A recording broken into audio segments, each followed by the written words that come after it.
바람은 억지로 붙잡을 수 없다. 손으로 움켜쥘수록 더 빠르게 새어나가고 그 빈자리에 허무만 남는다. 삶의 많은 일도 이와 같다. 원하지 않는 방향으로 끌고 가려는 힘, 때가 무르익지 않았는데도 열매를 뜯으려는 손길. 이 모든 억지가 오히려 길을 막는다. 억지는 처음에는 의지처럼 보인다. 더 나아가고 싶은 마음, 더 잘하고 싶은 열망이 억지로 변한다. 하지만 의지가 흐름을 따라 움직이는 부드러운 힘이라면 억지는 흐름을 거스르는 무거운 힘이다. 의지는 강물이 바다로 가는 길에서 바위를 피해 흐르지만 억지는 바위를 부수려고 몸을 던진다. 그 차이를 깨닫는 순간 삶은 한층 가벼워진다. 사람들은 종종 포기하면 안 된다는 말을 절대적인 진리로 여긴다. 물론 포기하지 않는 끈기는 귀하다. 그러나 모든 상황에서 끝까지 밀어붙이는 것이 반드시 지혜로운 것은 아니다. 때로는 잠시 물러나고 기다리고 내려놓아야 길이 열린다. 억지가 무거운 이유는 그 안에 두려움이 숨어 있기 때문이다. 놓으면 사라질까, 멈추면 뒤처질까 하는 두려움이 손을 더 세게 움켜쥐게 한다. 억지를 내려놓는 것은 패배가 아니다. 그것은 선택이다. 내 힘으로 모든 것을 조종할 수 없음을 인정하고 세상의 흐름과 나의 걸음을 맞추는 선택이다. 바람이 불 때 돛을 펼치고 바람이 잦을 때 노를 젓는 것처럼 때에 맞춘 행동이 가장 멀리 나아간다. 억지는 바람이 없는 바다에서 돈만 붙잡고 서 있는 것과 같다. 아무리 붙잡아도 배는 나아가지 않는다. 억지를 내려놓으면 시야가 넓어진다. 그동안 집착하느라 보지 못했던 길이 보이고 귀가 열리며 다른 가능성이 들어온다. 삶이 단 한 가지 모양으로만 완성된다고 믿었던 생각이 무너지고 여러 갈래의 길이 있다는 것을 알게 된다. 이것이 억지를 놓는 순간의 가장 큰 선물이다. 노년의 삶에서는 억지를 내려놓는 일이 더욱 중요하다. 젊은 날에는 억지가 추진력이 될 때도 있었다. 경험이 부족한 만큼 열정과 힘으로 밀어붙일 수 있었고, 그 과정에서 배움을 얻기도 했다. 그러나 세월이 흐른 뒤에도 같은 방식으로만 살아간다면 쓸데없는 소모가 늘어난다. 남은 시간과 에너지는 한정되어 있기에 더 이상 버거운 짐을 지고 갈 이유가 없다. 억지를 내려놓는 방법은 간단하면서도 깊다. 먼저 왜 이 일을 이렇게까지 하려 하는가라는 질문을 던지는 것이다. 그 대답이 진정한 필요가 아니라 단지 자존심이나 비교심에서 나왔다면 내려놓을 때가 된 것이다. 다음으로 결과를 당장 보려는 조급함을 내려놓아야 한다. 많은 억지는 결과를 빨리 얻고자 하는 마음에서 비롯된다. 그러나 씨앗은 계절을 거쳐야 열매를 맺는다. 기다림을 받아들일 때 억지는 사라지고 인내가 자리를 잡는다. 억지를 놓는 순간 관계도 부드러워진다. 타인을 내 뜻대로 움직이려는 마음이 사라지고 그 사람이 가진 흐름과 속도를 존중하게 된다.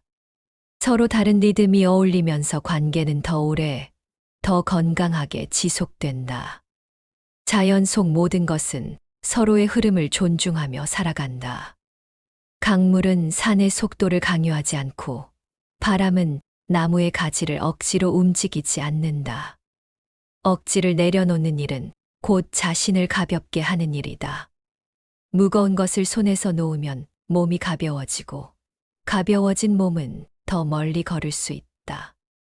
그 가벼움은 단순히 짐이 줄어든 것이 아니라 마음이 넓어졌다는 증거다. 억지를 놓는 순간 세상과 나 사이에 흐름이 생긴다. 그 흐름이 나를 새로운 곳으로 데려간다. 결국 억지를 내려놓는 순간은 무기력하게 멈추는 시간이 아니라 새로운 힘을 모으는 시간이다. 바람이 불 때 돛을 세우기 위해 바람이 오기를 기다리는 고요함. 그 고요 속에서 억지 대신 신뢰가 자라고 무거움 대신 자유가 자란다. 이것이 무위자연의 첫걸음이다. 강물은 한 번도 같은 물결로 흐른 적이 없다다. 어제의 강과 오늘의 강은 다르고 오늘의 강과 내일의 강도 다르다. 그럼에도 강은 늘 바다를 향한다. 길이 막히면 돌아가고 얕은 여울을 지나면 깊은 물로 몸을 던진다. 흐르면서도 멈추지 않는 것. 이것이 강물의 힘이다. 사람의 삶도 강물과 닮아 있다. 흐르는 동안 수많은 돌과 모래를 만나고 갑작스러운 폭우와 가뭄을 겪는다. 때로는 넓은 들판을 자유롭게 지나고 때로는 좁은 협곡 속에서 몸을 움츠린다. 그 모든 변화에도 강이 바다를 향한 길을 잃지 않듯 사람도 흐름 속에서 방향을 지켜야 한다. 강물의 힘은 부드러움에서 나온다. 강은 바위를 밀어내지 않는다. 그저 부딪히면 돌아가고 돌아가면서도 조금씩 바위를 깎아낸다. 세월이 흐르면 단단한 바위도 모서리가 둥그러진다. 이 부드러운 힘이야말로 오래 가는 힘이다. 삶에서도 마찬가지다. 부드럽게 흐르는 태도는 단기적인 승리를 주지는 않지만 장기적으로는 가장 멀리 데려다 준다. 강물은 유연하다. 비가 많이 오면 넓게 퍼지고 가뭄이 들면 길게 몸을 줄인다. 환경에 맞추어 모양을 바꾸지만 본질은 변하지 않는다. 사람도 환경에 따라 태도와 방법을 조정할 수 있어야 한다.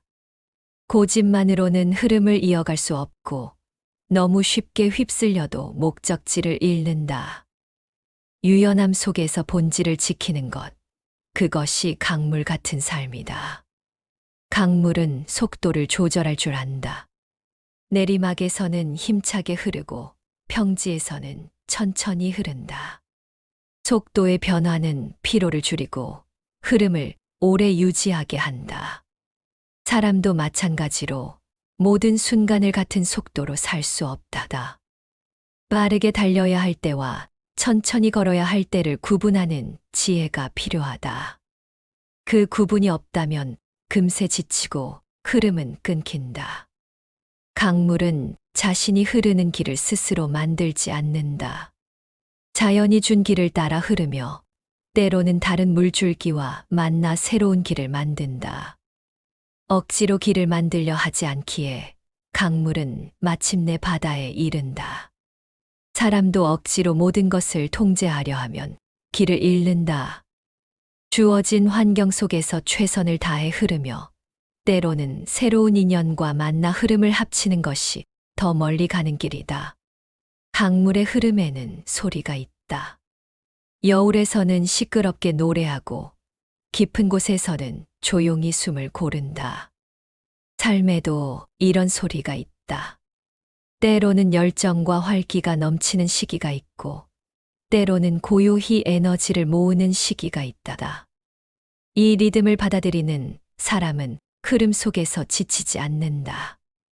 노년의 삶에서 강물 같은 흐름은 더욱 귀하다.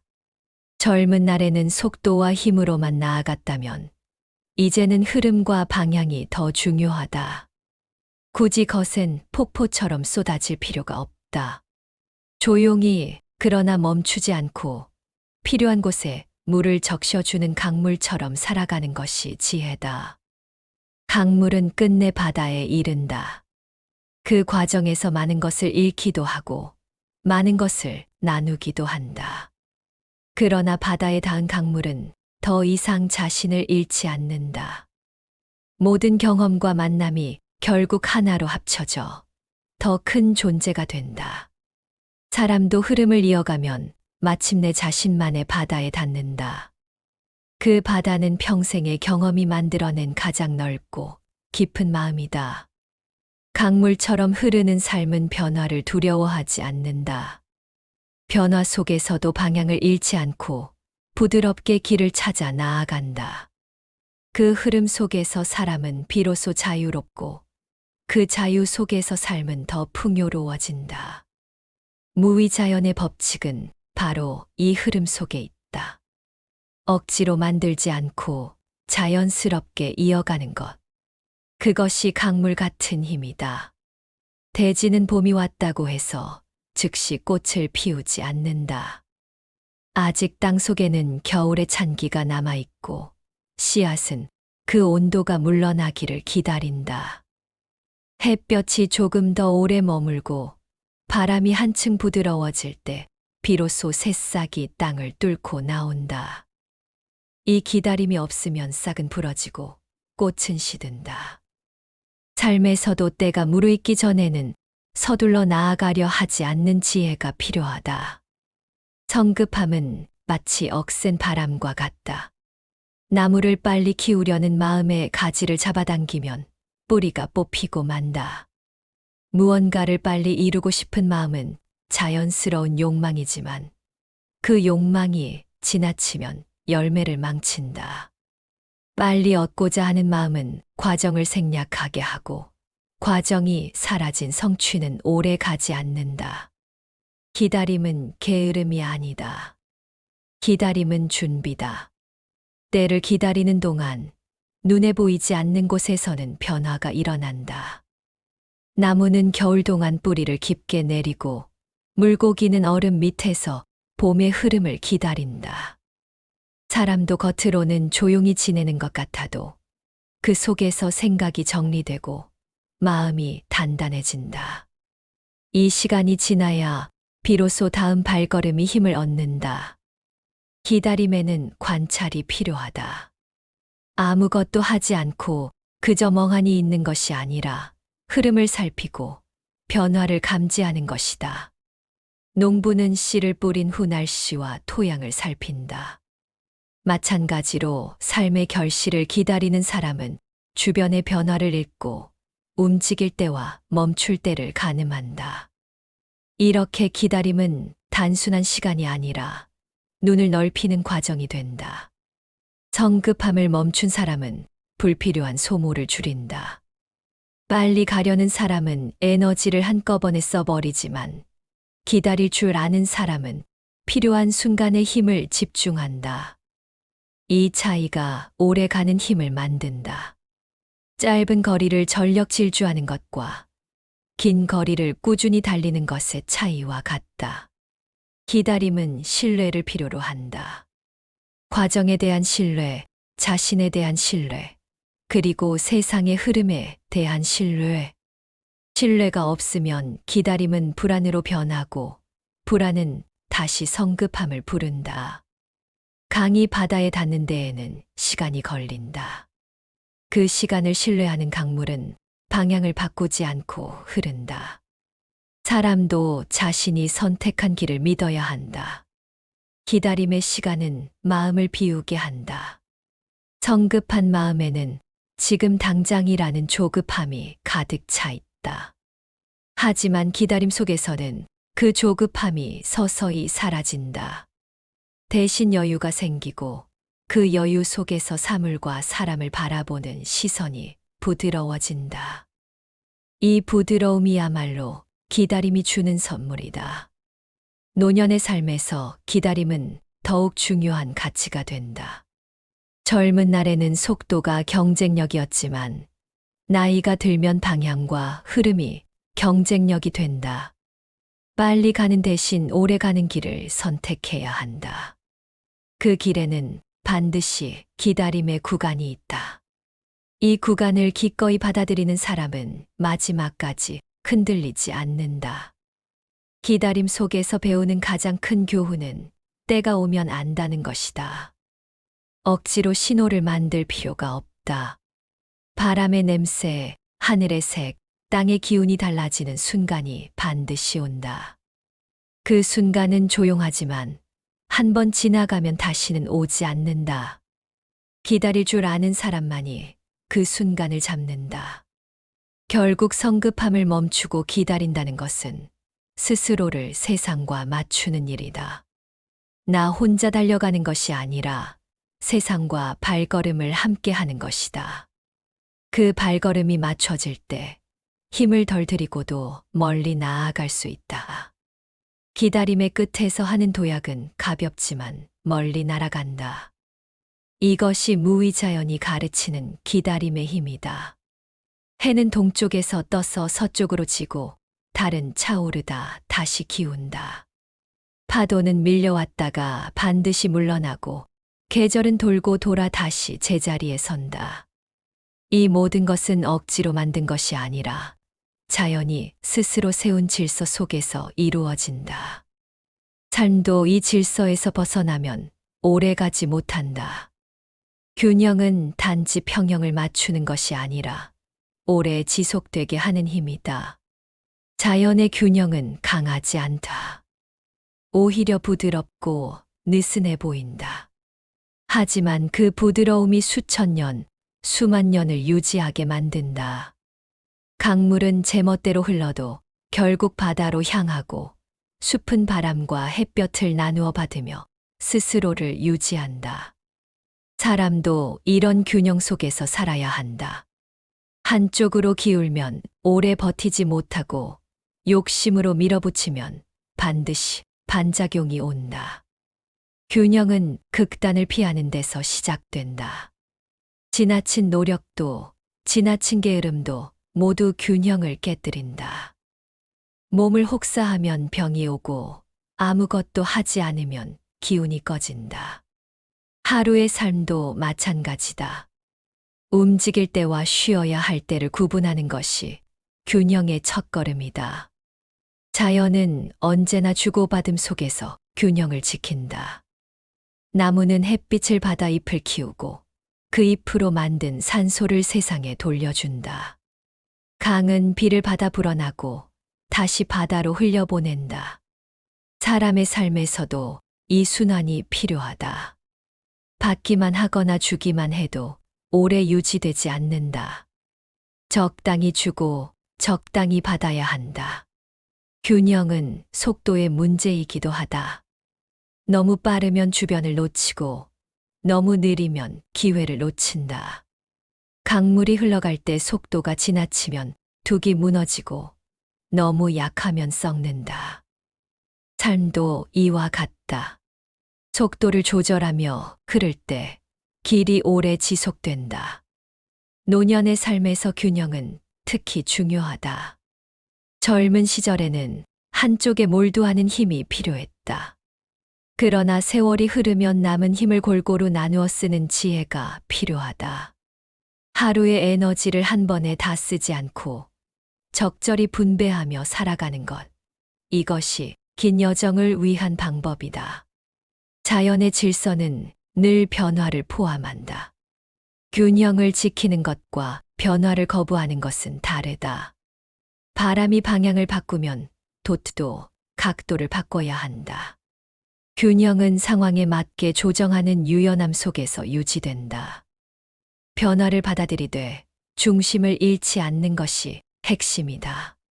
균형은 마음 속에서도 필요하다. 기쁨만 붙잡으려 하고 슬픔을 거부하면 마음은 한쪽으로 기울어진다.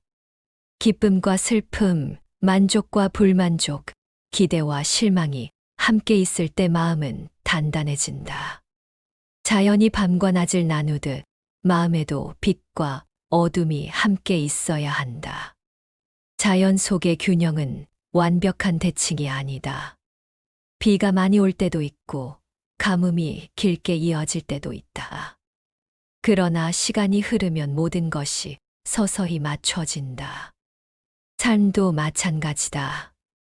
일시적인 불균형이 있다고 해도 스스로를 조정하면 결국 제자리를 찾는다.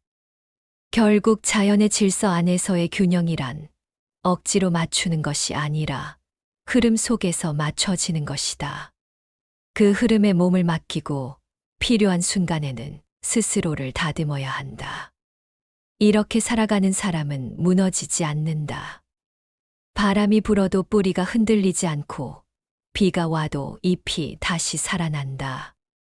자연이 지켜온 균형의 법칙은 인간에게도 변함없는 길잡이다. 그릇이 가득 차 있으면 아무리 귀한 것이라도 담을 수 없다다. 물이 넘친 항아리에는 더 이상의 물이 들어오지 않는다. 비움은 단순히 버리는 것이 아니라 더 좋은 것을 맞이하기 위한 자리 만들기다. 채움은 언제나 비움에서 시작된다. 사람의 마음도 그렇다.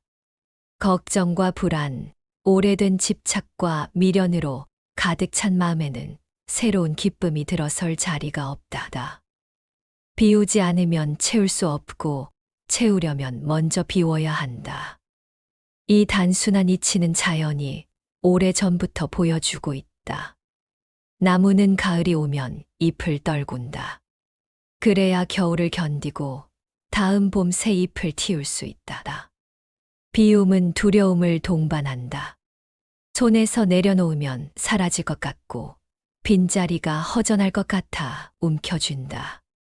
그러나 그 빈자리는 공허가 아니라 가능성이다.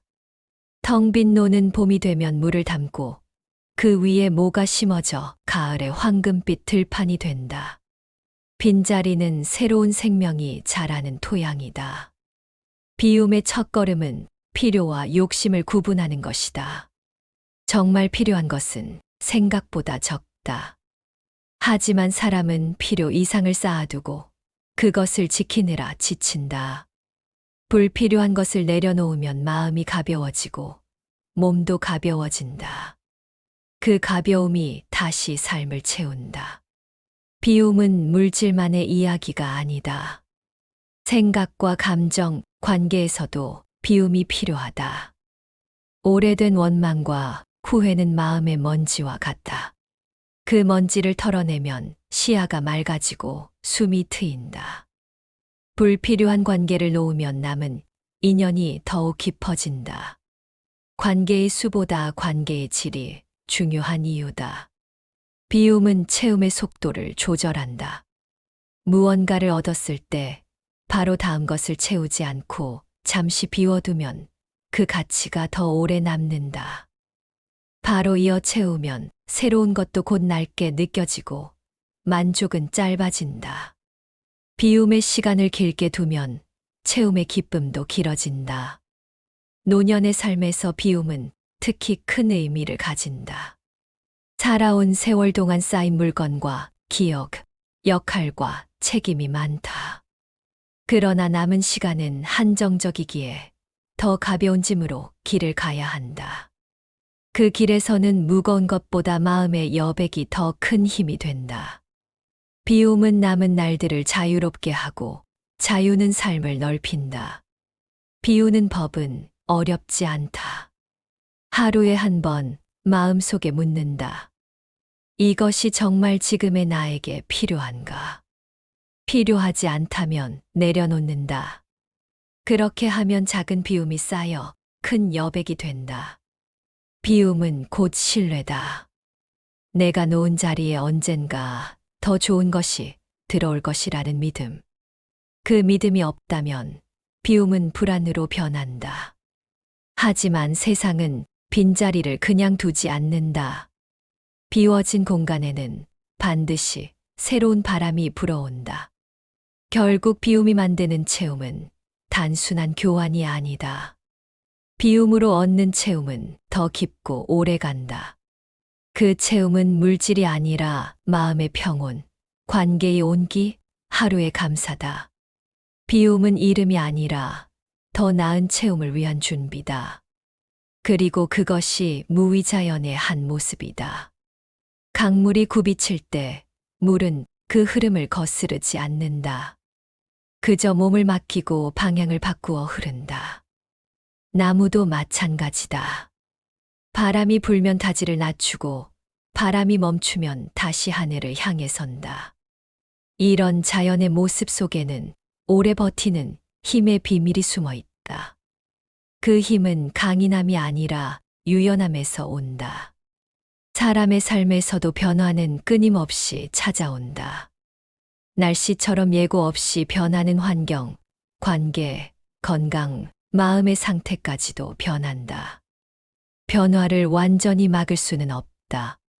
막으려 들수록 부러지고 굳게 지키려 할수록 더 쉽게 깨진다. 유연함이 필요한 이유가 여기에 있다. 유연함은 흔들림을 두려워하지 않는 태도다.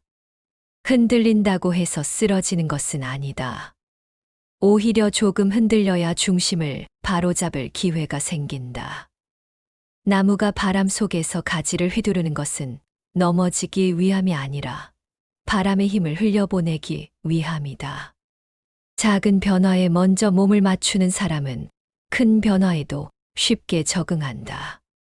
파도가 일기 시작할 때 배의 방향을 조금만 틀어도 큰 폭풍이 닥쳤을 때 전복을 피할 수 있다. 삶에서도 마찬가지다. 사소한 변화에 유연하게 대응하는 습관이 쌓이면 인생의 큰 전환점에서도 무너지지 않는다. 유연함은 나를 버리는 것이 아니다. 오히려 나를 지키기 위한 방법이다. 물은 담긴 그릇의 모양에 따라 형태를 바꾸지만 본질은 변하지 않는다. 사람도 환경에 따라 행동과 방식을 조정할 수 있어야 한다. 그렇다고 해서 자신이 지키고자 하는 가치와 원칙까지 버리는 것은 아니다. 유연함은 겉모습을 바꾸어도 중심을 잃지 않는 힘이다. 작은 변화에 몸을 맡기는 법은 세 가지로 나눌 수 있다. 첫째, 변화를 받아들이는 마음을 갖는 것. 변화를 거부하면 그것이 곧 저항이 되고 저항은 피로로 변한다. 둘째, 변화를 관찰하는 습관을 들이는 것. 작은 변화를 감지하는 눈을 길러야 한다. 셋째, 변화를 통해 나아질 길을 찾는 것. 변화를 단순한 방해가 아니라 새로운 길을 제시하는 안내판으로 바라봐야 한다. 노년의 삶에서는 유연함이 곧 건강과도 연결된다. 몸이 예전 같지 않다고 해서 모든 것을 멈추면 마음까지 굳어진다. 대신 몸이 허락하는 범위 안에서 생활 방식을 조금씩 조정하면 삶은 여전히 활기차다. 식습관, 생활 리듬, 여가 방식 등에서 작은 조정만 해도 하루의 질이 달라진다. 관계에서도 유연함은 필수다. 가까운 사람일수록 변화에 맞추어 태도를 조절해야 한다. 상대의 상황과 마음이 변하면 나의 반응도 변해야 한다. 과거에 좋았던 방식이 지금도 좋은 방식이라는 보장은 없다다. 상대를 있는 그대로 받아들이는 유연함이 관계를 오래 지키는 힘이다. 유연함은 세상과 나 사이에 다리를 놓는다. 굳은 마음은 스스로를 고립시키지만 유연한 마음은 세상과의 연결을 유지한다. 연결이 유지되면 변화가 두렵지 않다. 변화를 새로운 경험의 일부로 받아들일 수 있다. 결국 작은 변화에 몸을 맡기는 유연함은 무위자연의 핵심이기도 하다. 억지로 맞추려 애쓰지 않고 변화를 흘려보내며 그 속에서 자리를 잡는 것. 이 태도는 삶을 부드럽게 하고 부드러움은 오래도록 강하게 만든다. 강물과 나무가 오래 살아남는 이유가 여기에 있다. 겨울의 나무는 멈춘 듯 보인다. 잎은 모두 떨어지고 가지는 바람에 앙상하게 흔들리며 겉으로는 아무 변화가 없는 것처럼 보인다. 그러나 땅 속에서는 뿌리가 여전히 물과 영양을 끌어올리고 있다. 그 뿌리가 깊어질수록 봄이 왔을 때 더 많은 잎과 꽃을 틔울 수 있다. 멈춤은 정지가 아니라 보이지 않는 곳에서 이루어지는 성장이다. 사람의 삶에도 멈춤의 시기가 있다. 어떤 때는 몸이, 어떤 때는 마음이 더 이상 앞으로 나아가지 못하는 듯 느껴진다. 일이 잘 풀리지 않거나 관계가 정체되고 생활의 흐름이 느려지는 때가 있다다. 이 시기를 불안하게만 여기면 조급함에 휩싸이고 스스로를 몰아세우게 된다. 하지만 이 멈춤이야말로 다음 도약을 위한 준비일 수 있다. 멈춤 속의 성장은 눈에 잘 보이지 않는다. 겉으로 보이는 성과나 변화가 없으니 스스로도 변화를 느끼기 어렵다. 그러나 그 속에서는 마음의 방향이 조정되고 새로운 생각이 자리 잡고 불필요한 욕심이 정리된다.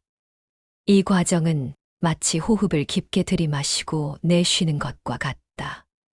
겉으로는 가만히 있지만 내부는 쉼 없이 움직인다. 멈춤의 시간에는 관찰이 가능해진다. 빨리 걸을 때는 보이지 않던 풍경이 걸음을 멈추면 보인다.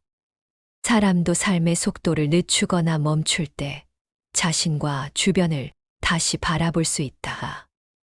이 관찰이 쌓이면 그 다음 걸음을 더 현명하게 내디딜 수 있다.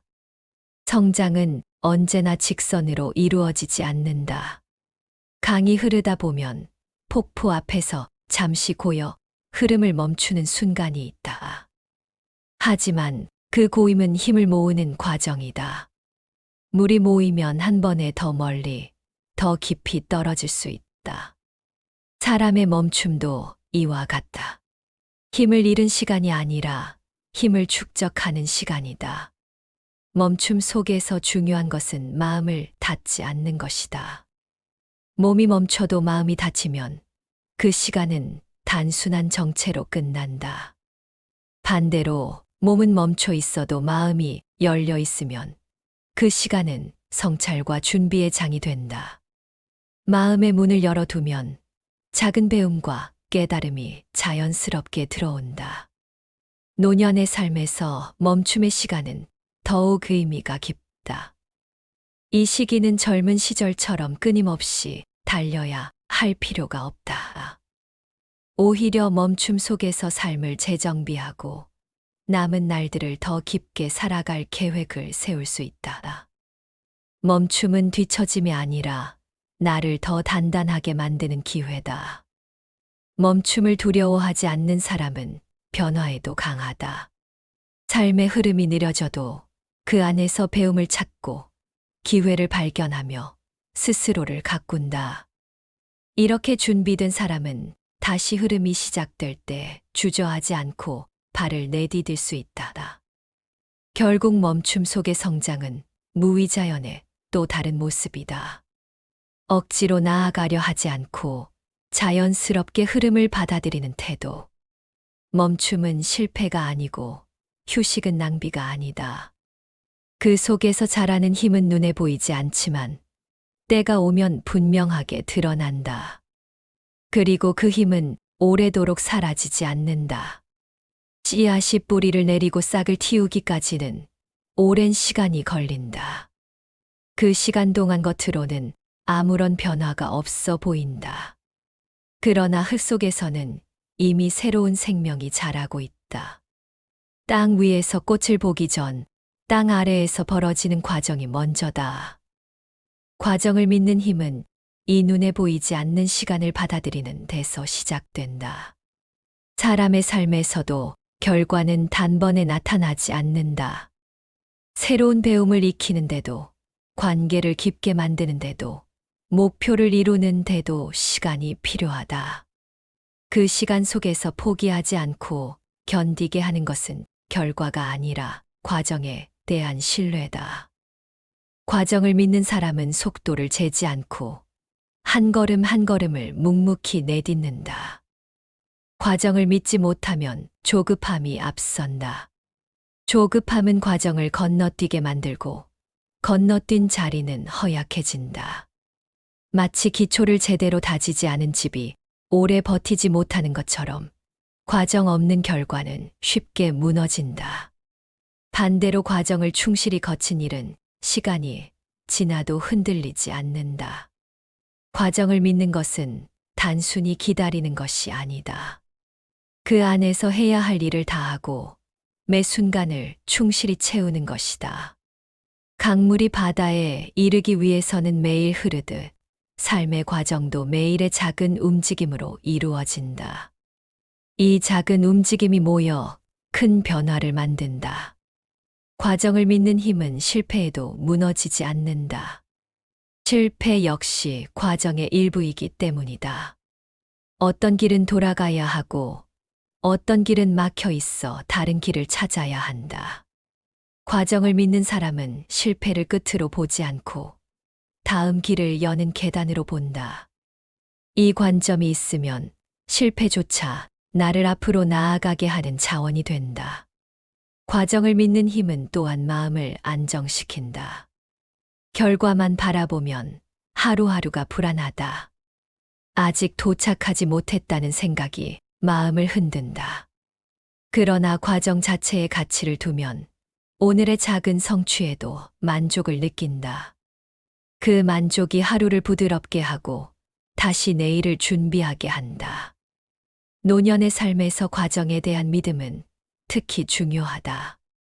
남은 시간이 많지 않다고 느낄수록 결과를 서두르고 싶은 마음이 커진다. 그러나 인생의 깊이는 빠르게 달려가서 얻어지지 않는다. 오히려 한 걸음을 음미하며 걷는 과정 속에서 깊어진다. 나이가 들수록 속도가 아닌 방향과 과정이 인생을 더 가치 있게 만든다. 과정을 믿는 사람은 변화를 두려워하지 않는다. 변화 속에서도 자신이 걸어온 길을 신뢰하기 때문에 흔들리지 않는다. 잠시 길이 돌아가더라도 그 길이 결국 자신을 원하는 곳으로 데려갈 것이라 믿는다. 이 믿음이야말로 과정이 주는 가장 큰 선물이다. 결국 과정을 믿는 힘은 무위자연의 핵심과 닿아 있다.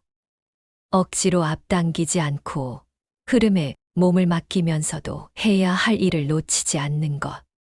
그렇게 하루하루를 쌓아가면 결과는 때가 되었을 때 자연스럽게 다가온다. 그때 깨닫게 된다. 과정이야말로 결과보다 더 값진 스승이었다는 것을. 봄이 오면 꽃이 피고 여름이 오면 열매가 맺힌다. 가을이 되면 잎이 물들고 겨울이 오면 모든 것이 멈춘 듯 고요해진다. 그러나 이 멈춤은 끝이 아니라 다음 봄을 위한 준비다. 이렇게 자연은 끊임없이 순환하며 생명을 이어간다. 순환의 법칙은 자연만의 것이 아니라 사람의 삶에도 그대로 스며 있다. 인생의 시기 또한 사계절과 닮아 있다.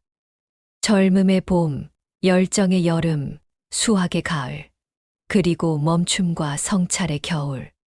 각 계절마다 역할이 다르고 그 역할이 모여 한 생을 완성한다. 어느 한 계절만 계속되기를 바라면 순환의 흐름이 깨진다.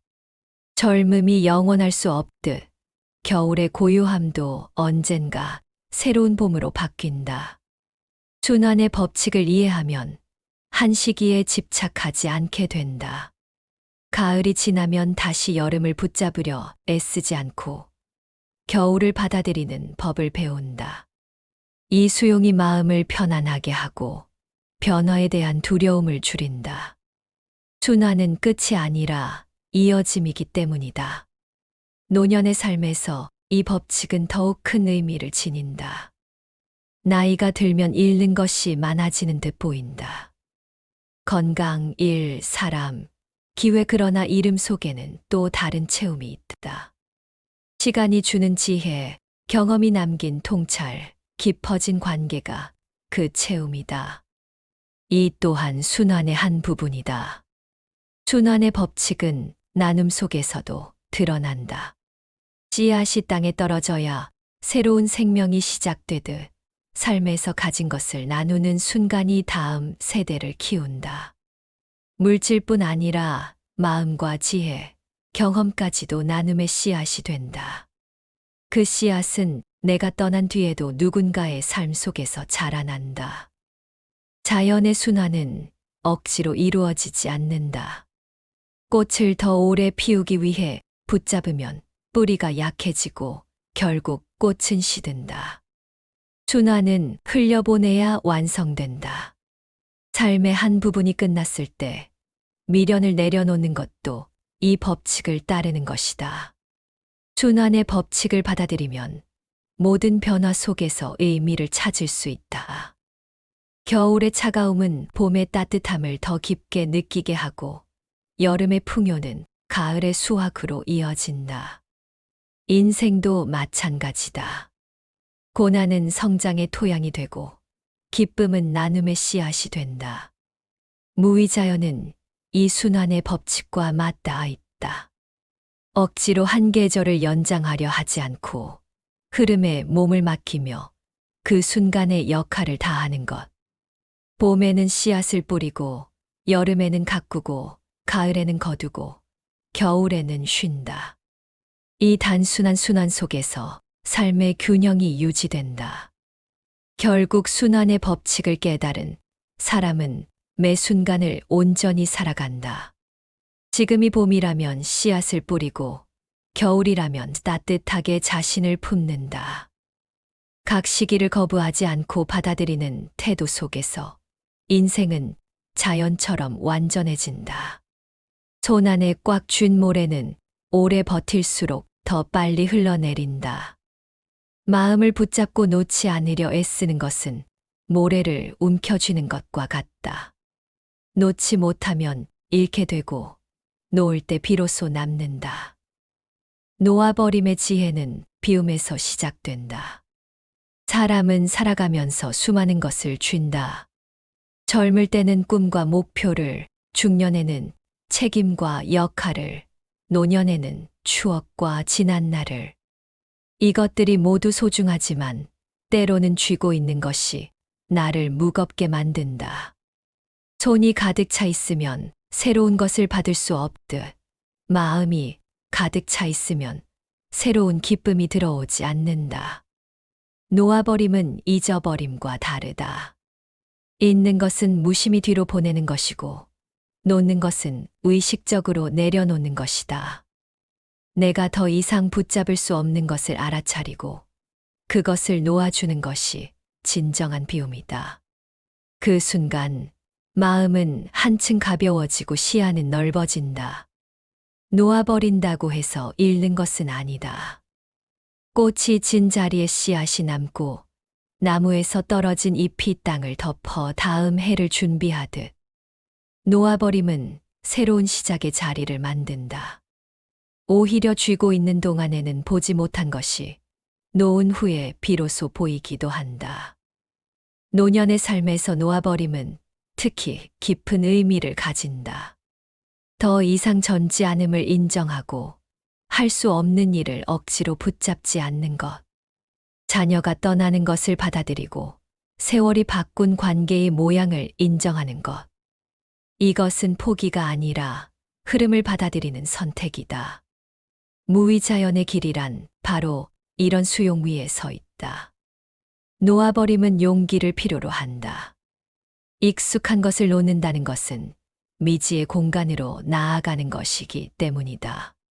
그러나 그 미지의 공간 속에 새로운 평화와 자유가 기다리고 있다. 쥐고 있는 동안에는 몰랐던 숨결, 들리지 않았던 소리, 보이지 않았던 빛이 놓아버린 순간 찾아온다. 무엇을 놓아야 할지는 각자의 삶이 알려준다. 어떤 이는 지나간 관계를, 어떤 이는 이루지 못한 꿈을, 어떤 이는 스스로를 괴롭히는 후회를. 놓아야 할 것을 알면서도 놓지 못하는 것은 미련 때문이다. 하지만 미련은 과거를 붙잡아 현재를 놓치게 한다. 과거를 놓아야 현재가 손에 들어온다. 놓아버림의 지혜는 나눔과도 닿아 있다. 나눔은 내가 가진 것을 손에서 놓아 다른 이에게 건네는 행위다. 물질뿐 아니라 시간, 경험, 사랑까지도 놓아야 누군가의 삶에 스며든다. 그렇게 놓은 것은 사라지지 않고 다른 형태로 돌아온다.